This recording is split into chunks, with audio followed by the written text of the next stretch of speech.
बिस्मिल्लाहिर्रहमानिर्रहीम। अस्सलामुअलैकुम तमाम नाजरीन को हम खुश आमदीद कहते हैं आपके अपने शो टॉक शो विद आयत खान। जी हाँ, आपकी मेज़बान आयत खान आपके साथ मौजूद। देसी टीवी USA की जानिब से हम आपके लिए शो लेके आते हैं और इस पर हम ढेर आपसे बातें करते हैं। और हमारी ये कोशिश होती है कि हर शो में हम किसी ऐसी हस्ती को बुलाएं, किसी ऐसी पर्सनालिटी को बुलाएं जिसने हमारे माशरे में, हमारी सोसाइटी में अपना कोई रोल प्ले किया हो और वो अपने एक्सपीरियंस और अपने व्यूज़ और अपने ख़यालात का इजहार करें। और जैसे कि आप जानते हैं कि गर्मियों का मौसम चल रहा है और गर्मी के मौसम में ज़्यादा से ज़्यादा पानी का इस्तेमाल करें, ठंडे मशरूबात लें और जनाब अपना दिमाग भी ठंडा रखें, क्योंकि जब आपको गुस्सा आ जाता है तो गुस्से में बहुत से मसाइल हो जाते हैं।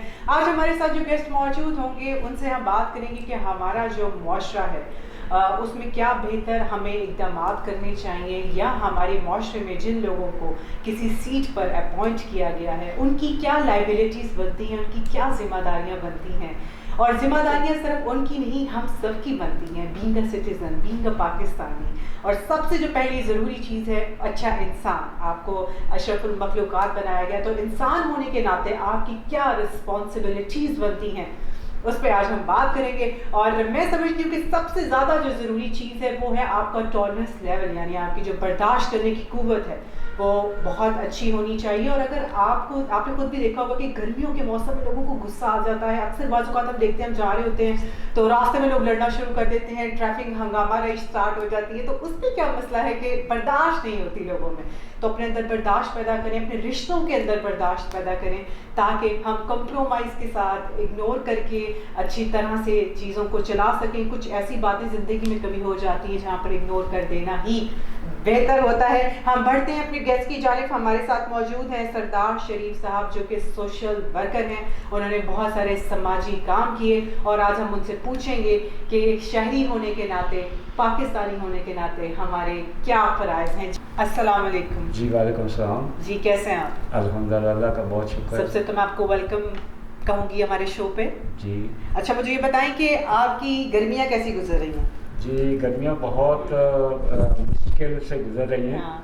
और सबसे पहले मैं आपका देसी टीवी USA का मैं शुक्रिया अदा करता हूँ, और आपका भी, और जितने आपका पूरा स्टाफ है सबका, जिन्होंने मुझे आज मदद किया, मुझे इस काबिल समझा कि मैं आपके शो में आके तो अपने ख़यालात का इज़हार कर सकूं। बिल्कुल। और हम ये चाहते हैं कि आप हमें ये बताएं कि हम क्योंकि पाकिस्तानी हैं, जी जी। और हमारी पाकिस्तानी होने के नाते बहुत सारी जिम्मेदारियां बनती हैं, तो आप क्या समझते हैं कि पाकिस्तानी अपनी जिम्मेदारियां जो हैं वो बखूबी निभा रहे हैं? हमें कहाँ पर इम्प्रूवमेंट्स की ज़रूरत है, या पाकिस्तान के कौन से सेक्टर्स को इम्प्रूवमेंट की ज़रूरत है? असल में देखिए मैडम, बहुत से ऐसे सेक्टर्स हैं जिसमें जैसे कि 20% लोग जो हैं वो ठीक अपनी ड्यूटी सही टाइम पे आते हैं, अपने जॉब को सही, जॉब के साथ सिंसियर हैं।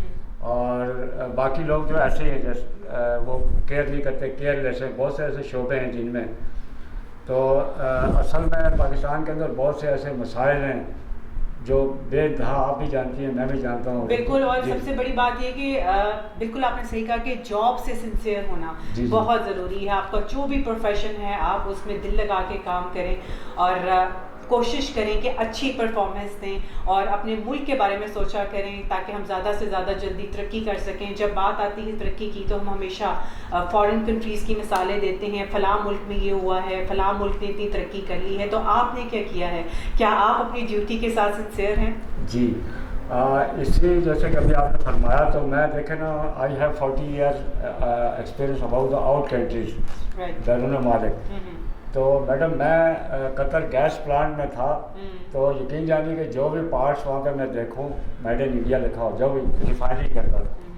अच्छा, उसके अलावा जितनी भी वहाँ मैन पावर ज़्यादा, वो सब इंडियंस थे। उसकी क्या वजह है कि जो इंडियंस वहाँ सफारतकार हैं, वो लोग बहुत ज़्यादा कोशिश करते हैं दिन रात अपने मुल्क के लिए, अपने लोगों के लिए। और यकीन जानिए कि 40 साल के अरसे में मैंने अपना कोई एक लेवल अटैची, जो छोटे लेवल पे होते हैं, उनको किसी कंपनी में नहीं देखा।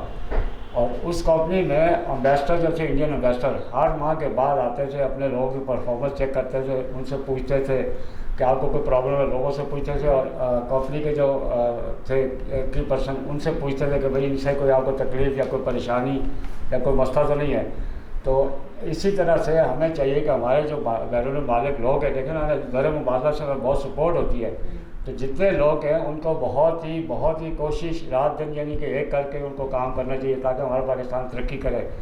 और देखें ना ज़र मुबादला, और ये बहुत ज़रूरी है कि हम जो भी एक्टिविटी कर रहे हैं उसके ऊपर जो फाइनल चेक है वो लाजमी होना चाहिए कि आप ये नहीं कि आपने कोई काम किया है और आपने उसके ऊपर रेगुलर चेक नहीं किया। रेगुलर चेक बहुत ज़रूरी है। अगर हम एजुकेशन सेक्टर के हवाले से बात करें तो आप क्या समझते हैं कि पाकिस्तान का एजुकेशन सेक्टर जो है कितना इम्प्रूव हुआ है या अभी कितनी इम्प्रूवमेंट की ज़रूरत है? क्योंकि बहुत से इलाके पाकिस्तान में अभी भी ऐसे हैं जो कि जहाँ पर बच्चों के लिए स्कूल जाना बेहद मुश्किल है, बहुत दूर है स्कूल, बहुत ज़्यादा ट्रैवलिंग करनी पड़ती है, ट्रैवल में ही उनका बहुत ज़्यादा टाइम वेस्ट हो जाता है। आप क्या समझते हैं कि कबायली इलाकों में किस तरह से एजुकेशन को इम्प्रूव किया जा सकता है? बहुत मुश्किल है। देखें, मैं तो तकरीबन काफ़ी इलाकों में मैंने विज़िट किया है, तो बहुत मुश्किल है। नंबर वन तो लोगों के पास इतना मतलब फाइनेंशियली प्रॉब्लम्स है, पैसे भी नहीं है। बिल्कुल, एजुकेशन सेक्टर्स के पास भी इतने पैसे नहीं है, इंस्टीट्यूट्स के पास कि वो अच्छी तालीम दिलवा सके, अच्छी सहूलियात मुहैया कर सके। जी। और जो पेरेंट्स हैं बेचारे वो भी मजबूर हैं, परेशान हैं, समझे। और एजुकेशन जो है बहुत इम्पोर्टेंट है। आपको पता है कि एजुकेशन के बगैर आदमी ने तरक्की कर सकता है। ना उसे रिश्तों के पता होता है कि मेरा किससे क्या रिश्ता है, उसके क्या मुझे पास रखना है रिश्ते का, ठीक है, रिश्तों नातों का और दुनिया का, आखिरत का जनरल नॉलेज। तालीम से सारी चीज़ें जो है ना हासिल होती हैं। और तरक्की भी इंसान जो है तालीम से ही करता है। अच्छा शऊर होता है आपको सफ़र आप कैसे करेंगे या आप अपने रिश्तेदारों से कैसे गुफ्तगू करेंगे, हर चीज़ जो है ना तालीम सिखाती है। जब आपके पास तालीम नहीं, आप ब्लाइंड, आपको कुछ पता नहीं ना दुनिया का ना आखिरत का किसी चीज़ का, तो इसलिए तालीम बहुत ज़रूरी है। और गवर्नमेंट माशाल्लाह से बहुत कोशिश कर रही है, खान साहब कोशिश कर रहे हैं तालीम के लिए, बहुत खुशां हैं वो, रात दिन मेहनत कर रहे हैं। और हमें उम्मीद है कि इंशाल्लाह वो आइंदा जो है ना बहुत अच्छा रिजल्ट देंगे पाकिस्तान के लोगों के। आई लव टू खान साहब, मैंने उनके साथ डायरेक्टली काम किया है, ठीक है, कराची के अंदर। तो आरफ अली साहब जो है उनके साथ भी उनके घर में आना जाना मैंने उनके साथ डायरेक्ट काम किया है।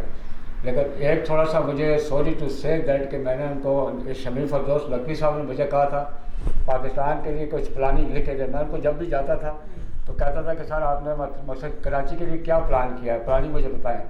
तो वो कहते थे ये कर दिया। और मैंने कहा I don't believe by words, I need to see by return. तो प्लानिंग वो है जो आप लिख के रिटर्न में रखें कि इस दिन में हमने ये काम करना है, इस दिन ये काम करना, उसको प्लानिंग कहते हैं। ऐसे ज़बानी प्लानिंग नहीं होती। लकी साहब ने कहा अच्छा आप जो है ना वो उनको लिख के दें।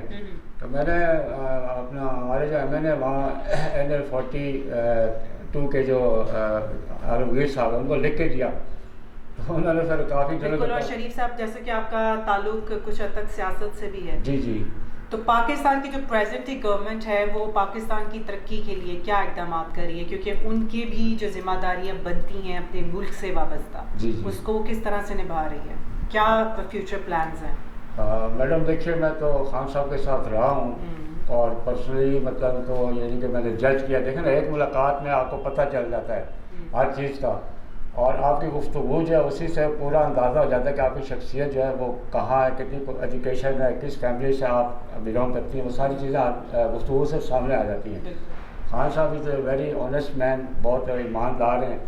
और इंशाल्लाह अगर ये इन्होंने ये पीरियड कंप्लीट किया और पाकिस्तान जो है बहुत अच्छा इम्प्रूव करेगा हर चीज़, हर शोबे में।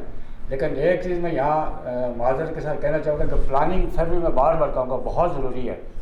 हर उसमें देखें ना, आप एक किसी बंदे को असाइन करते हैं फ़र्ज़ के पेट्रोलियम में, उनको पेट्रोलियम की पूरी नॉलेज होनी चाहिए, पूरी फैसिलिटीज़ बनाएं और वो चेक करें कि मेरे पास कितने वर्कर हैं, समझ या वीकली रिपोर्ट जो उसकी वो जो नीचे जो मैनेजर हैं उनके पास आनी चाहिए, ठीक है। उसके बाद फिर ऊपर लेवल पर जानी चाहिए मंथली, यानी कि आखिर में जो उनके की पर्सन होंगे उनके पास जानी चाहिए रिपोर्ट। तो इसको प्लानिंग कहते हैं ना, उनको पता होगा कि मेरे महकमे में क्या हो रहा है, कितने लोग हैं, कितनी सैलरियाँ हैं, कितनी इसमें प्रॉफिट है, समझ गया, इसको प्लानिंग कहते हैं। जी, तो मुझे ये बताएं कि एक अच्छे शहरी होने के नाते हमारी क्या जिम्मेदारियां बनती हैं? जी, हमारी बहुत सारी जिम्मेदारियां हैं।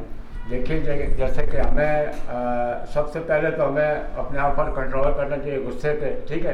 पर कि हम कहीं ट्रैवलिंग कर रहे हैं, रास्ते में कोई ऐसा इंसिडेंट हो जाता है, कोई मसला होता है, तो बड़े यानी कि ठंडे मिजाज से और कूल माइंड होकर हमें उसको सॉल्व करना चाहिए। और लड़ाई झगड़ा नहीं करना तो चाहिए। आप क्या समझते हैं कि जो ट्रैफिक में कुछ ऐसे नाखुशगवार हादसा हो जाते हैं, पब्लिक हमारी गुस्से में आ जाती है, जी जी, ट्रैफिक पुलिस कैसा रोल अपना अदा कर रही है?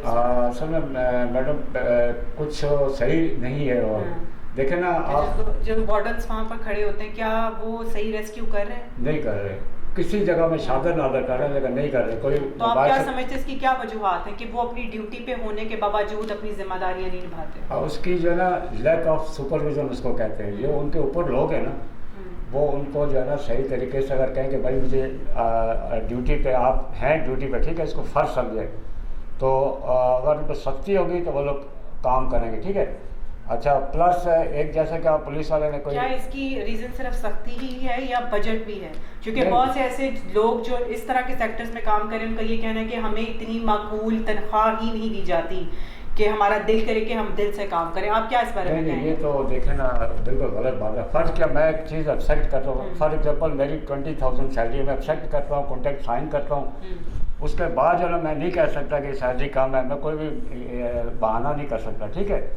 तो मुझे वो जॉब जो है ना, मैं एप्लीकेशन दे सकता हूँ अपने जो बॉस है या हमारे जो सीनियर, उनको कि जी मुझे सैलरी में वो कम हो रहा है। फिर गवर्नमेंट की जो स्केल होती है ना, एक एक आदमी का वो नहीं कर सकते, कि स्केल होती है, एक सिस्टम होता है, जब बजट आता है, बजट के टाइम वो सारा ये सिस्टम। तो आप क्या समझते हैं कि गवर्नमेंट को, जो हमारे एम्प्लॉयज़ हैं, गवर्नमेंट एम्प्लॉयज़ हैं, उनके लिए क्या सहूलियात फराहम करनी चाहिए कि मज़ीद वो काम करने के लिए इनकरेज हो सकें?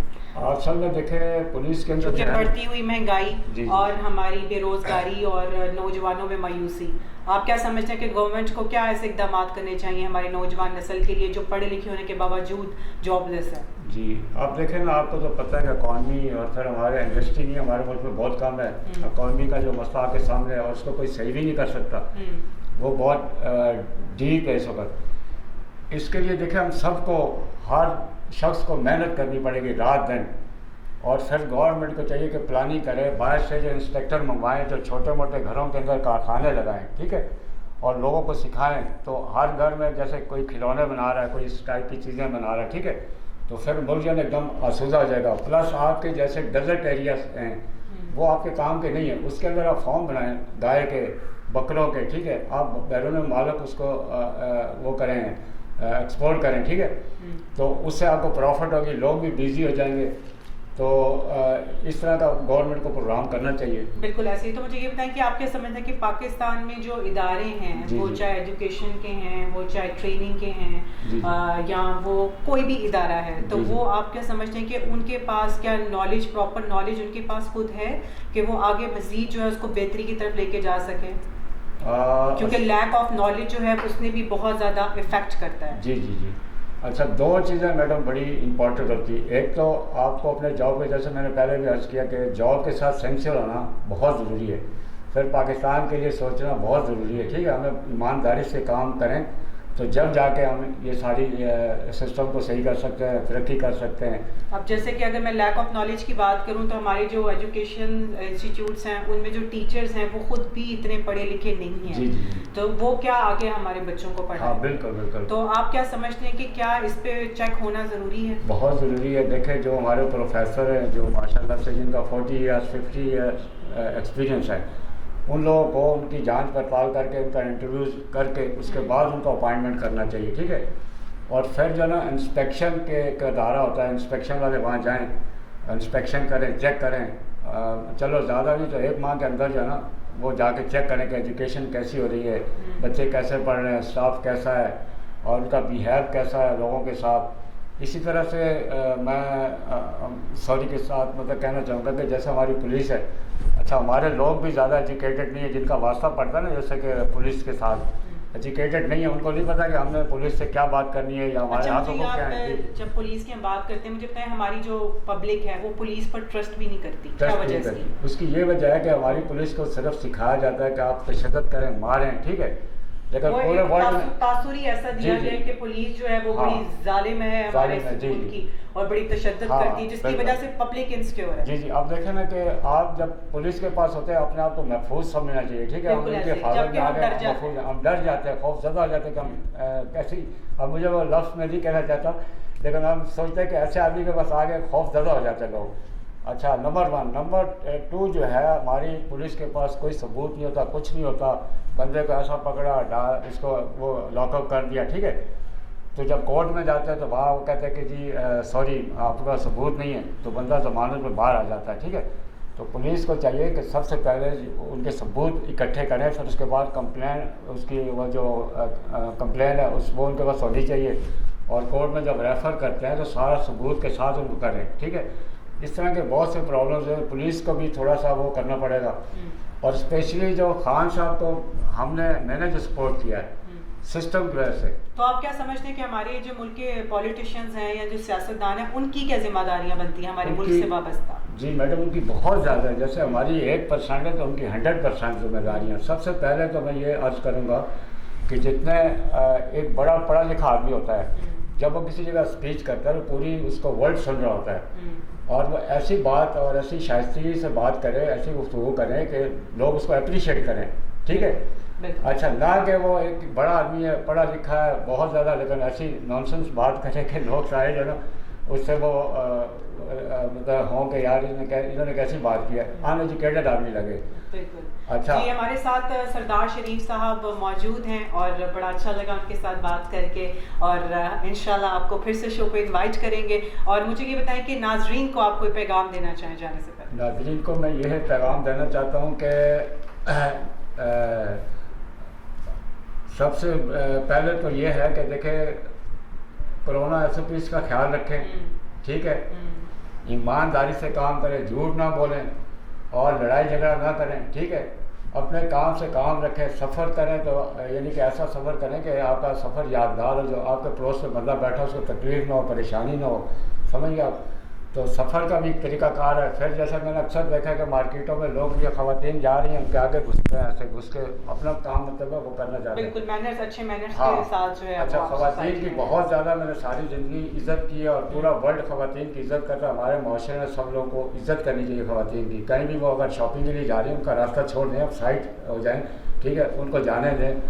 तो इस तरह की मैं सब लोगों से दरख्वास्त करूँगा कि प्लीज़ इन चीज़ों पर ख्याल करें, प्लस सफ़र के दौरान ख्याल करें। अगर आपका कोई छोटा मोटा कोई एक्सीडेंट हो जाता है तो वहाँ उतर के और कंप्रोमाइज़ करें, इखलाक से बात करेंगे तो वो आपको ज़रूर आपको वो रिलीफ देंगे या आपके साथ कंप्रोमाइज़ करेंगे। बिल्कुल, और बड़ी अच्छी बात उन्होंने कही कि जी लेडीज़ की रिस्पेक्ट करें। हाँ। जब आप बाज़ार में जाते हैं तो बिल्कुल आपको हंगामी सूरत हाल क्रिएट करने की ज़रूरत नहीं है, और अपनी बारी का इंतज़ार किया करें। आप चाहे लाइन में लगे हैं, आप चाहे ट्रैफिक में हैं, और अपने प्यारे मुल्क पाकिस्तान को क्लीन एंड ग्रीन रखें, ज़्यादा से ज़्यादा ग्रीनरी करें। गर्मियों का मौसम है, पौधे लगाएं, और जनाब कोशिश करें कि सफाई रखें, क्योंकि जब भी हम मिसाल देते हैं तो हम साफ़ मुल्कों की मिसाल देते हैं, तो क्यों ना हम अपने मुल्क को साफ रखें। और इसी अच्छी सी बात के साथ अपनी मेज़बान आयत खान को दीजिए इजाज़त। इंशाल्लाह सांसों ने वफा की तो आपसे अगले शो पे फिर मुलाकात होगी। Till then take care, bye bye and अल्लाह हाफ़िज़।